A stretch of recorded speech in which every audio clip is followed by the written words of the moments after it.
الحمد لله نحمده ونستعينه ونستغفره ونؤمن به ونتوكل عليه ونعوذ بالله من شرور أنفسنا ومن سيئات أعمالنا من يهده الله فلا مضل له ومن يضلله فلا هادي له ونشهد أن لا إله إلا الله وحده لا شريك له ونشهد أن سيدنا ومولانا محمدا عبده ورسوله أرسله بالحق بشيرا ونذيرا وداعيا إلى الله بإذنه وسراجا منيرا وصلى الله تعالى عليه وعلى آله وصحابه وبارك وسلم تسليما كثيرا كثيرا أما بعد عن عقبة بن عامر رضي الله تعالى عنه قال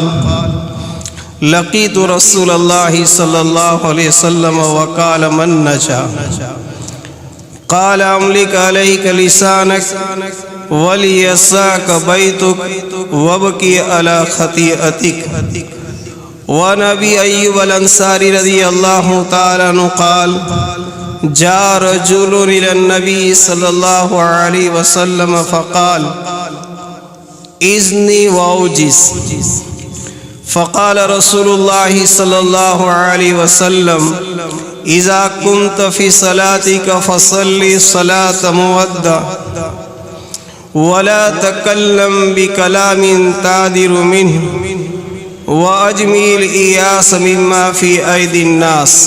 أو كما قال النبي صلى الله عليه وسلم. گرامی قدر سامعین، پچھلی جمعہ سے زبان کے متعلق کچھ گفتگو اور بات چیت ہو رہی تھی کہ جس میں حضرت عقبہ ابن عامر رضی اللہ تعالی عنہ نے نبی پاک صلی اللہ علیہ وسلم سے دریافت کیا تھا، پوچھا تھا کہ اللہ کے نبی نجات کس چیز میں ہے؟ تو آپ نے حضرت عقبہ کو 3 نصیحتیں فرمائی تھی. اس میں سے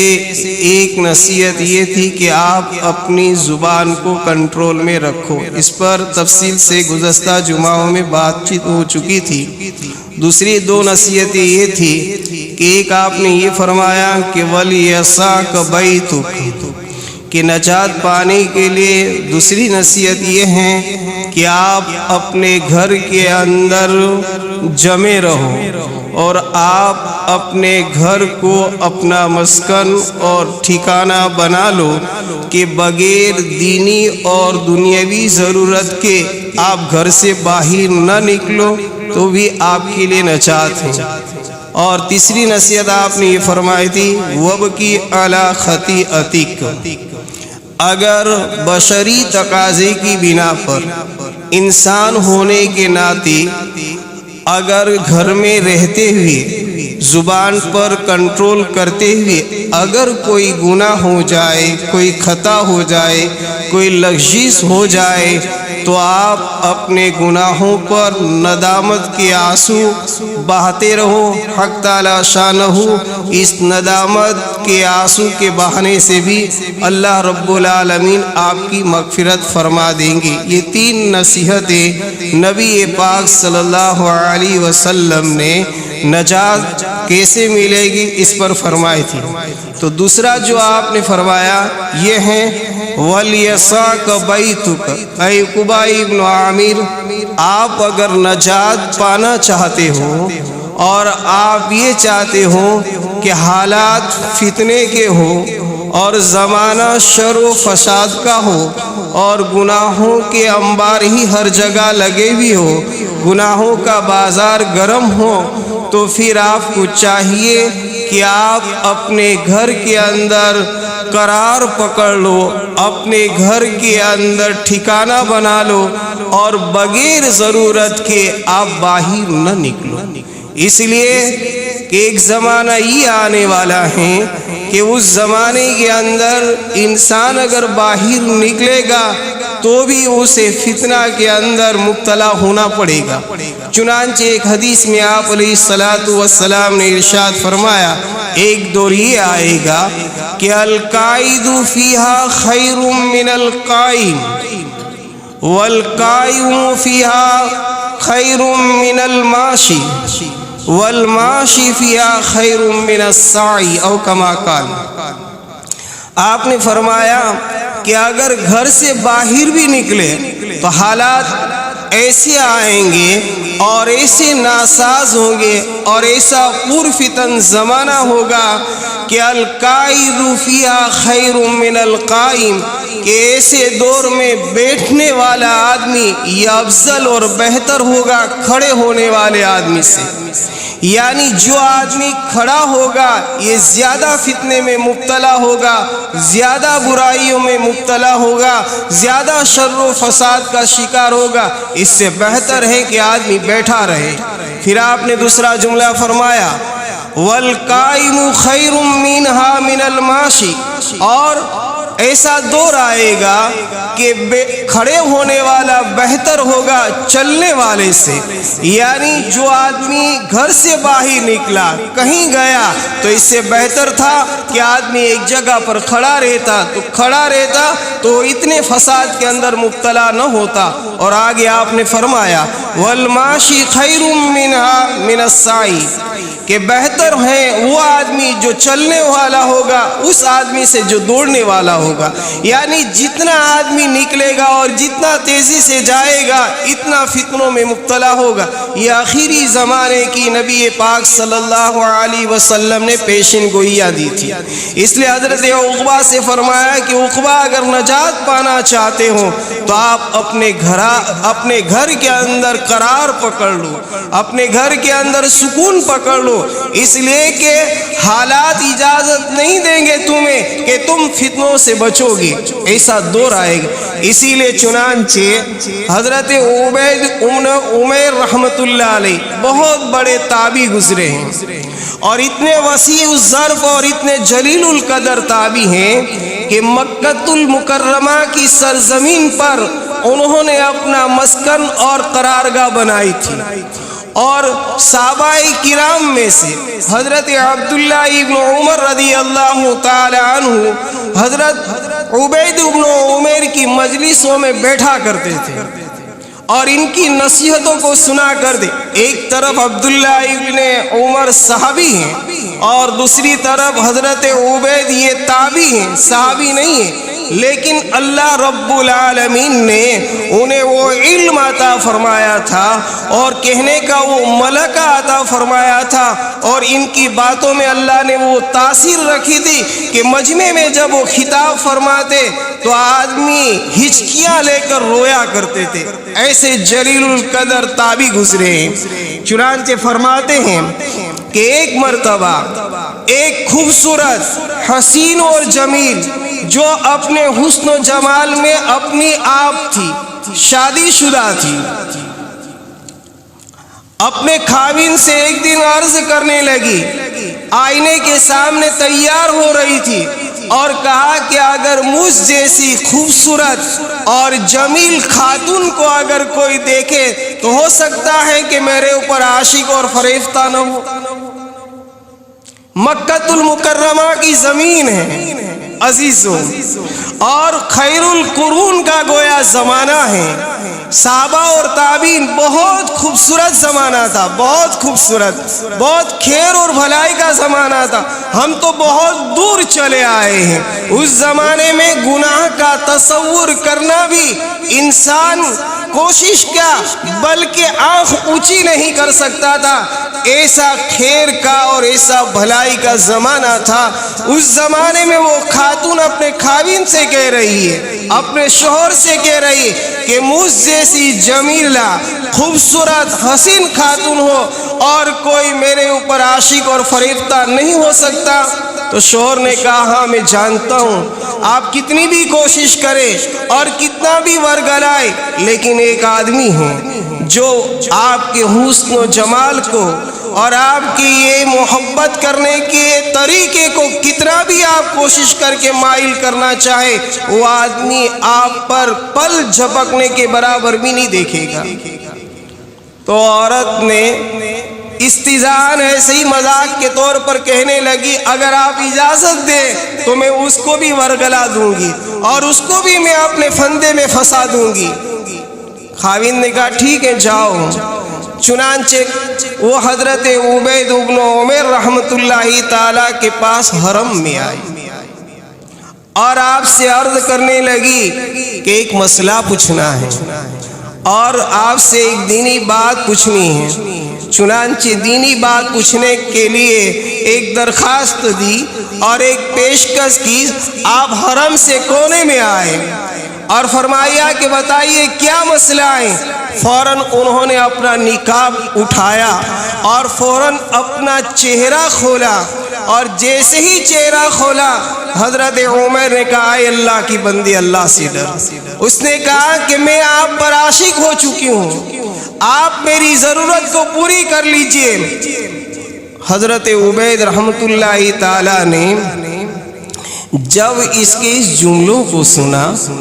اور دیکھا کہ یہ حرم کے اندر شیطانی وساوس میں مجھے مبتلا کرنا چاہتی ہیں اور مجھے غلط بات کی طرف دعوت دیتی ہیں، تو آپ نے بہت اچھے طریقے سے، جامع طریقے سے ان کو نصیحت فرماتے ہوئے فرمایا کہ اگر چند باتوں کا آپ مجھے جواب دے دیں تو ہو سکتا ہے کہ میں آپ کی بات کو مان لوں، اگر یہ جواب صحیح ہے تو۔ اس نے کہا کہ پوچھئے کیا ہے؟ تو سب سے پہلے آپ نے اپنے دل کی گہرائیوں سے درد مرنا اور آخرت کا استظہار کرتے ہوئے خوف خدا کو سامنے رکھتے ہوئے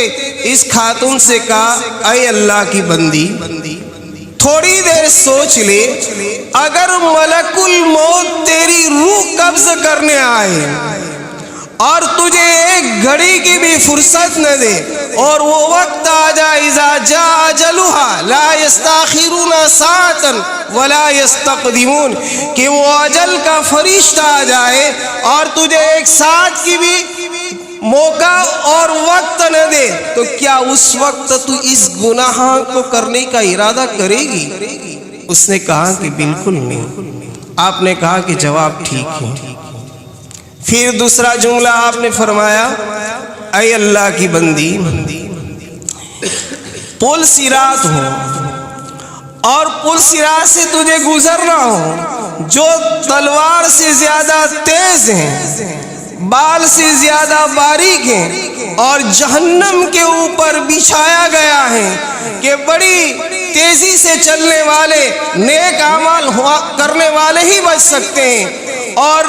تو پل صراط سے گزر رہی ہو تو کیا تجھے اس وقت گناہ کرنے کا ارادہ ہوگا؟ کہا کہ ہرگز نہیں۔ آپ نے کہا کہ آپ کا جواب صحیح ہے۔ تیسرا فرمایا کہ قیامت کا ہولناک منظر ہوگا، میدان محشر سامنے ہوگا، حضرت آدم سے لے کر قیامت تک کے انسان اس میدان محشر میں حاضر ہوں گے، اور تجھے معلوم نہیں کہ تیرے اعمال نامے دائیں ہاتھ میں دیے جائیں گے یا بائیں ہاتھ میں دیے جائیں گے، اس لیے کہ بائیں ہاتھ میں دیے جائیں گے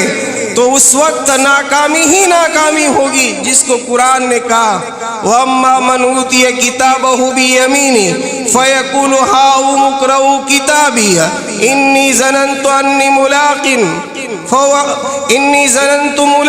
اس کے آگے فرمایا وَأَمَّا مَنْ أُوتِيَ كِتَابَهُ بِشِمَالِهِ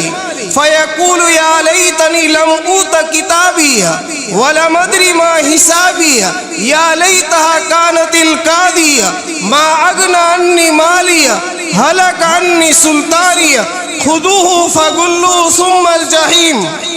یہ قرآن کریم کی آیت ہے جس میں حق تعالیٰ شانہ فرماتے ہیں کہ جن لوگوں کے نام اعمال اس کے بائیں ہاتھ میں دیے جائیں گے، اس وقت وہ نام اعمال کو دیکھیں گے تو کہیں گے کاش کہ مجھے نام اعمال ملتے ہی نہیں اور میں میدان محشر میں کھڑا ہی نہ ہوتا، موت ہی میرا فیصلہ کر دی، میری تو جاہ و جلال، مال و متاع، منصب سب ہلاک اور تباہ ہو گیا، نہ مجھے میرا مال کام آیا، نہ مجھے میرا منصب کام آیا، نہ مجھے میرا عہدہ کام آیا۔ اس وقت بائیں ہاتھ میں جب نام اعمال ملیں گے تو انسان یہ کہے گا۔ تو حضرت عبید نے کہا کیا تجھے معلوم نہ ہو کہ تیرے اعمال نامے دائیں ہاتھ میں یا بائیں ہاتھ میں دیے جائیں گے تو تو اس گناہ کا ارادہ کرے گی؟ دل سے بات نکل رہی تھی، فرمایا کہ ہرگز نہیں۔ پھر فرمایا چوتھی بات سن، حق تعالیٰ شانہ و عمن والہ تیرے سامنے کھڑے ہو اور حساب کتاب لے رہے ہو، اور اللہ کا جلال اس وقت جلال میں ہو، اور اس وقت کا عالم یہ ہو کہ حق تعالیٰ فرمائے کہ لمن الملک اليوم للہ واحد القہار، اس وقت کیا تو یہ گناہ کرے گی؟ اس نے کہا کہ ہرگز نہیں۔ تو آپ نے فرمایا اے اللہ کی بندی، اللہ سے ڈر اور گناہ نہ کر۔ تو وہ دور تو خیر القرون کا تھا، ایسے دور میں بھی ایسے حالات تھے، تو پیارے آقا نے حضرت عقبہ سے فرمایا کہ میرے پیارے صحابی وَلْيَسَاكَ بَيْتُكَ، آپ اپنے گھر میں خاموشی کے ساتھ سکون سے رہو۔ فتنوں کا دور ہے، آدمی فتنوں سے نہیں بچ سکے گا۔ اگر آپ کو بچنا ہے تو یہ ہے کہ آپ زبان پر کنٹرول رکھتے ہوئے یہ ہے کہ آپ اپنے گھر میں زیادہ قرار سے رہو۔ ہاں دینی ضرورت ہے، دنیاوی ضرورت ہے، اس کو پورا کر کے واہی تباہی ادھر ادھر نہ بیٹھو۔ جیسے ابھی معلوم ہوا کہ حالات اتنے ناساز ہوں گے کہ آدمی اپنے ایمان کو بچا نہیں سکے گا، اور آدمی اپنے ایمان کو سنبھال کر لے نہیں جا سکتا، تو آپ نے فرمایا کہ صحابی وَلْيَسَاكَ بَيْتُكَ، اپنے گھر میں قرار پکڑو۔ گھر میں سکون سے رہنے میں، قرار میں رہنے میں سب سے بڑا فائدہ یہ ہوگا، اپنا تو ہوگا ہی، لیکن زیادہ ہم گھر میں رہیں گے تو اپنی اولاد کی تربیت بھی ہوگی، ہم خود بھی گناہوں سے بچیں گے، اور جب بچوں کے سامنے، اپنی فیملی کے سامنے جب ہم رہیں گے تو فیملی کی تربیت ہوگی، واہی تباہی میں نہ وہ مبتلا ہوں گے نہ ہم مبتلا ہوں گے۔ اس لیے آپ نے فرمایا کہ گھر میں قرار سے اور سکون سے رہو۔ اور تیسری نصیحت آپ نے فرمایا وَابْكِي عَلَى خَطِيئَتِكَ، اگر بشری تقاضے کی بنا پر، انسان بشر ہیں، اللہ رب العالمین نے دونوں مادے رکھے ہیں، گناہ کرنے کا بھی اور نیکی کرنے کا بھی، تو اگر نفس کا غلبہ ہو جائے اور بشری تقاضے کی بنا پر اگر کوئی گناہ ہو جائے تو اپنے گناہوں پر ندامت کے آنسو بہا کر اپنے گناہوں کو یاد کرتے ہوئے رویا کرو اللہ رب العالمین کو۔ اگر آپ کا رونا پسند آ گیا اور آپ نے اللہ کی خاطر اللہ کی بارگاہ میں رویا ہے تو امید ہے کہ آپ اس گناہوں کی نحوست سے بچ کر اللہ رب العالمین آپ کو پاک اور صاف کر دیں گے۔ چنانچہ ابو حازم رحمۃ اللہ تعالی کا قصہ ہے، فرماتے ہیں کہ منصور ابن سلیمان ابن عمار بہت بڑے اللہ والے اور عالم گزرے ہیں۔ فرماتے ہیں کہ ایک مرتبہ ان کا انتقال ہو گیا تو اپنے بیٹے نے ان کو خواب میں دیکھا، یعنی باپ کو بیٹے نے خواب میں دیکھا، تو بیٹے نے باپ سے فرمایا کہ ابا جان بتائیے کیا گزری؟ تو بیٹے سے کہا کہ اللہ رب العالمین نے بہت بڑی نوازش کی، عنایت کی اور اپنا قرب نصیب فرمایا، اپنے قریب مجھے ٹھکانہ اور جگہ دی۔ فرمایا کہ کس کی بدولت آپ کو نجات ہوئی؟ تو فرماتے ہیں کہ حق تعالیٰ شانہ و عم نوالہ نے مجھے خطاب کرتے ہوئے فرمایا کہ وہ بوڑھے میں نے تجھے کیوں بخش دیا تجھے معلوم ہے؟ تو میں نے کہا کہ مجھے معلوم نہیں۔ تو حق تعالیٰ شانہ و عم نوالہ کی طرف سے ارشاد ہوا کہ میں نے تجھے اس لیے بخشا ہے کہ ایک مرتبہ تو وعظ کہہ رہا تھا، تقریر کر رہا تھا، اور وعظ کے دوران تو نے لوگوں کو بہت رلایا، تو اس میں میرا ایک ایسا بندہ تھا کہ اس سے پہلے کبھی نہیں رویا تھا، ان کا دل سخت تھا، لیکن تیری بات کی بنا پر، قرآن اور حدیث بیان کرنے کی بنا پر، واعظ و نصیحت کرنے کی بنا پر اس کی آنکھوں سے گرم گرم آنسو نکلے، اور اس کے آنسو نکلنے سے مجھے اتنا اس سے پیار اور اتنی محبت آ گئی، اور اس کے آنسو مجھے اتنے پسند آ گئے کہ میں نے اس کی تو مغفرت کر ہی دی، لیکن مجمع میں جتنے حاضرین تھے اس کی برکت سے ان کو بھی میں نے عنایت اور رحمت سے نوازا، اس میں تو ایک تھا کہ تجھے بھی میں نے بخش دیا۔ یہ اللہ کے سامنے رونا، اسی لیے حدیث پاک میں آتا ہے کہ لا یلیج النار رجل من بکا من خشیت اللہ حتی تعود اللبن فی الدر، کہ جو آدمی اللہ کے خوف سے اگر روئے اور اللہ کو اس کا رونا پسند آ جائے تو وہ جہنم میں کبھی داخل نہیں ہو سکتا جب تک کہ دویا ہوا دودھ تھن میں واپس نہ جائے۔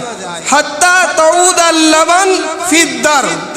ظاہر بات ہے کہ دویا ہوا دودھ تھن میں واپس نہیں جا سکتا ہے، اسی طریقے سے اللہ کے خوف سے رونے والا آدمی جب اللہ کے سامنے تنہائی میں اپنے گناہوں کو یاد کر کے روتا ہے تو حق تعالی شانہ و عم نوالہ کا اس کا رونا اسے پسند آ جاتا ہے، تو اس کے تمام گناہوں کو معاف فرما دیتے ہیں۔ تو تیسری نصیحت آپ نے یہ فرمائی کہ وَبْكِ عَلَى خَطِيئَتِكَ، اے عقبہ اپنے گناہوں کو یاد کر کے رویا کرو۔ عزیز دوستو، رونا نہ آئے تو رونے کی شکل بنانا ہے، اور کیوں نہ رویا جائے؟ اس لیے کہ حق تعالی شانہ و عم نوالہ نے بے شمار انعام اور نعمتوں سے ہمیں نوازا ہو، اور اس کے سامنے سرکشی کی جائے، اس کے سامنے اس کی نعمتوں کو استعمال کر کے اس کی نافرمانی کی جائے، اور پھر بھی استظہار نہ ہو اور آخرت کی یاد نہ ہو، تو وہ انسان نہیں بلکہ وہ جانوروں سے بدتر ہوا کرتا ہے۔ اکابرین کے صحابہ کے قصے ہمارے سامنے، پیارے آقا صلی اللہ علیہ وسلم گناہوں سے معصوم، آپ کے تمام گناہ اللہ نے معاف کر دیے، اور حق تعالی شانہ و عم نوالہ نے آپ کو مقام محمود دینے کا وعدہ فرمایا۔ اس کے باوجود کبھی کبھی قرآن کریم کی کوئی آیت پڑھ کر پوری رات روتے ہیں۔ روایتوں میں آتا ہے کہ ایک رات آپ علیہ السلام قرآن کریم کی یہ آیت پڑھتے رہے، وَإِن تُعَذِّبْهُمْ فَإِنَّهُمْ عِبَادُكَ وَإِن تَغْفِرْ لَهُمْ فَإِنَّكَ أَنْتَ الْعَزِيزُ الْحَكِيمُ۔ اور یہ آیت پوری رات پڑھتے پڑھتے آپ نے روتے گزار دی، جس کا ترجمہ یہ ہے، حق تعالی شانہ کی بارگاہ میں آپ فرماتے ہیں ان تعذبهم فإنهم عبادك، اے اللہ تیرے بندے اگر کسی گناہوں کی بنا پر اگر تو انہیں عذاب دے تو اس قابل بندے ہیں کہ تو عذاب دے سکتا ہے، اس لیے کہ فَإِنَّكَ أَنْتَ الْعَزِيزُ الْحَكِيمُ إِن تُعَذِّبْهُمْ فَإِنَّهُمْ عِبَادُكَ وَإِن تَغْفِرْ لَهُمْ فَإِنَّكَ أَنْتَ الْعَزِيزُ الْحَكِيمُ۔ اور اگر آپ ان کو معاف کر دے تو اے خدا بندے قدوس آپ بڑی حکمت والے اور بڑی رحمت والے زبردست ہیں۔ اس آیت کو پڑھتے پڑھتے آپ نے پوری رات گزار دی۔ اسی طرح امام ابو حنیفہ رحمۃ اللہ تعالی ایک رات یہ آیت پڑھ کر پوری رات عشاء سے فجر تک گزار دی، اور بارگاہ الہی میں یہ آیت پڑھ رہے تھے وَامْتَازُوا الْيَوْمَ أَيُّهَا الْمُجْرِمُونَ۔ قیامت کے دن میدان محشر میں حق تعالی شانہ و عم نوالہ ارشاد فرمائیں گے وَامْتَازُوا الْيَوْمَ أَيُّهَا الْمُجْرِمُونَ، اے گنہگارو آج تم جدا ہو جاؤ، نیکوکاروں سے الگ ہو جاؤ۔ تو حضرت امام ابو حنیفہ آخرت کا استظہار کرتے ہوئے خوف خدا سے روتے ہوئے کہہ رہے تھے مجھے معلوم نہیں کہ میدان محشر میں یہ ندا دی جائے اور کہا جائے کہ اے مجرموں تم الگ ہو جاؤ تو میرا شمار گنہگاروں میں ہوگا یا نیکوکاروں میں ہوگا۔ اس آیت کو پڑھتے پڑھتے خوف خدا سے پوری رات گزار دی۔ اسی طریقے سے حضرت ابوبکر رضی اللہ تعالیٰ عنہ، جس کو جنت کے ہر دروازے سے آواز دی جائے گی، خوف خدا کی بنا پر کبھی کبھی جنگل میں چلے جاتے اور کسی درخت کی ٹہنی کو پکڑ کر کہتے کاش کہ ابوبکر بھی ایک درخت ہوتا کہ جس کو کاٹ دیا جاتا اور کوئی حساب کتاب نہ ہوتا۔ کبھی گھاس کا تنکا لیتے اور کہتے کاش کہ ابوبکر بھی ایک گھاس کا تنکا ہوتا تو جانور کھا لیتے اور کوئی حساب کتاب نہ ہوتا۔ یہ ہمارے اکابر تھے، یہ ہمارے صحابہ تھے کہ جنہوں نے خوف خدا کو بسایا تھا، آخرت کی نعمتوں کا استظہار کرتے ہوئے اپنے گناہوں کو یاد کر کے رویا کرتے تھے۔ تو تیسری نصیحت جو آپ علیہ السلام نے حضرت عتبہ سے فرمائی وہ یہ تھی کہ وَبْكِ عَلَىٰ خَطِيئَتِكَ، اپنے گناہوں پر رویا کرو۔ تو عزیز دوستو، 2-4 منٹ نکال کر خلوت میں حق تعالیٰ شانہ عم نوالہ کے سامنے اپنے گناہوں کو یاد کر کے ہم بھی رویا کریں۔ اللہ رب العالمین ہم سب کو ان نصیحتوں پر عمل کرنے کی توفیق نصیب فرمائے۔